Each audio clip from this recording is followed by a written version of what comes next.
आपका नाम? भारत रत्न।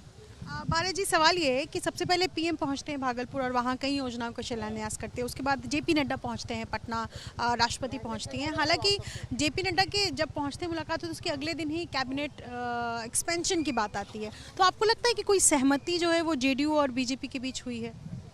नहीं, देखिए, सहमति तो जो पिछले बार जब सरकार बनी थी तभी से है कि भाई बीजेपी, जदयू और जो भी अलायंस पार्टनर्स है सब लोग मिलके फिर से 2025 का चुनाव जीतेंगे और पुनः माननीय नीतीश कुमार जी मुख्यमंत्री होंगे बिहार के। ठीक है, ठीक है। आपका नाम? धर्मेंद्र कुमार अबोधसा। यही सवाल आपसे भी है धर्मेंद्र जी कि क्या कोई करार हुआ है जेडीयू और बीजेपी के बीच? क्योंकि पीएम भागलपुर जाते हैं और वहाँ सीएम को लाडला मुख्यमंत्री बता देते हैं, फिर अगले दिन जेपी नड्डा यहाँ पहुँचते हैं, जेपी नड्डा से मुलाकात भी होती है नीतीश कुमार की 10 मिनट की, और उसके बाद कैबिनेट एक्सपेंशन। 1 साल से ये पेंडिंग था और अब जो है वो कैबिनेट एक्सपेंशन हुआ है। तो क्या कोई बात था, कोई मामला था आपको लगता है अटका हुआ था जो कि पूरा हुआ और उसके बाद एक्सपेंशन हुआ है? नहीं, ऐसा कोई बात नहीं है। सरकार हमारी चल रही है और पूरी विश्वास के साथ चल रही है। आने वाला समय के मुख्यमंत्री नीतीश कुमार जी होंगे। ये हमारा गठबंधन है एनडीए का। एनडीए के घटक दल सभी साथ मिलकर चुनाव लड़ेंगे।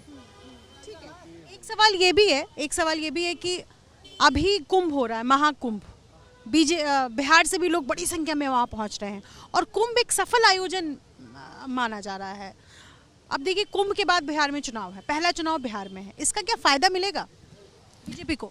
नहीं, देखिए, महाकुंभ तो ये जो इस बार योग बना है वो 144 सालों वर्षों के बाद बना है। और जहाँ तक लाभ और हानि का बात है तो बिहार की जनता जो है मन बना चुकी है, वो अपना मिजाज तैयार कर चुकी है। आप पिछले दिल्ली विधानसभा के चुनाव में भी आप देखे होंगे किस तरह से दिल्ली के लोगों ने वोट किया है। आप ये मान के चले कि बिहार के लोगों ने भी अपना मन मिजाज बना चुकी है और एनडीए के पक्ष में वो लोग सिक्सर लगाने के लिए तैयार हैं। ठीक है। सर, आपका नाम जानना चाहूँगा? नरेश शाह हमारा नाम।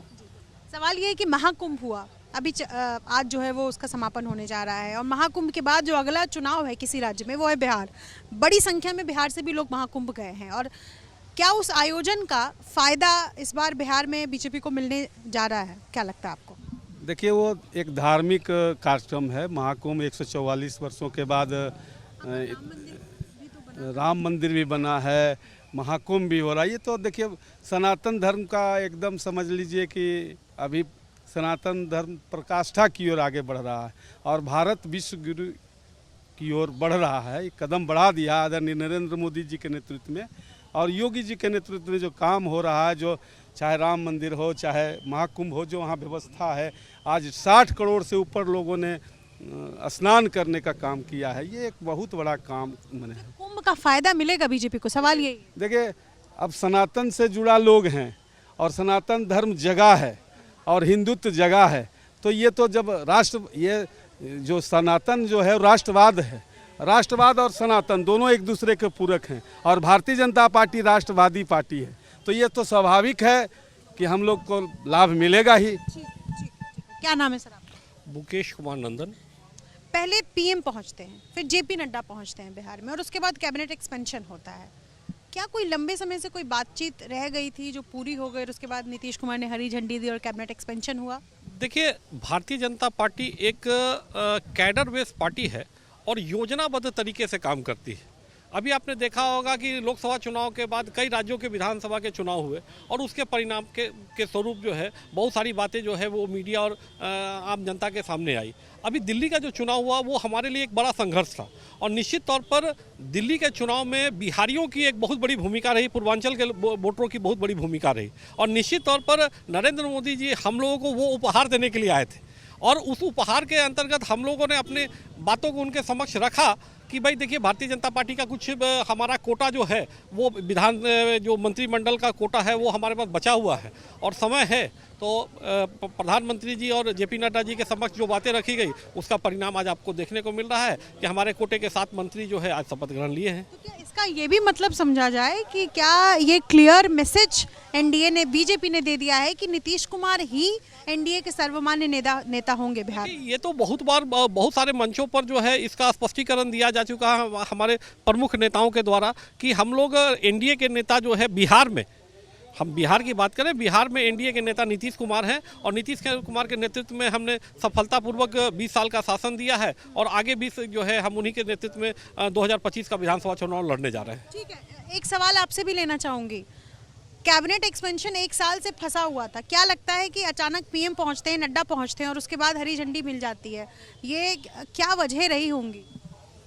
वजह कुछ नहीं है, वजह सिर्फ यही है कि डबल इंजन की सरकार है, तो डबल इंजन की जब सरकार बनती है तो कहीं ना कहीं कुछ बात तो होती ही है।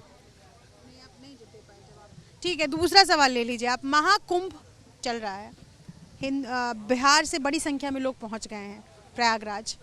महाकुंभ के बाद जो पहला चुनाव है वो बिहार चुनाव, फायदा मिलेगा लगता है आपको? इसका बहुत ज़्यादा फायदा मिलेगा, क्योंकि यूपी में योगी जी जितने अच्छे कुंभ में व्यवस्था किए और हर जगह से हिंदुत्व सनातनी लोग आकर कुंभ में स्नान किए, तो इसका एक बहुत बड़ा मैसेज जाता है हिंदू समाज में, और हिंदू समाज का भाजपा को बिल्कुल लाभ मिलेगा, क्योंकि हर घर जाग चुका है कि हिंदू का वोट है तो अगर देना है तो भाजपा को ही देना है, नहीं तो वोट बेकार हो जाएगा। मैसिव हिट माना जा रहा है महाकुंभ जो अभी आयोजित किया गया है, 144 साल बाद संयोग बना, तो इस संयोग का क्या बीजेपी यहाँ बिहार चुनाव में कैश करेगी इस संयोग को?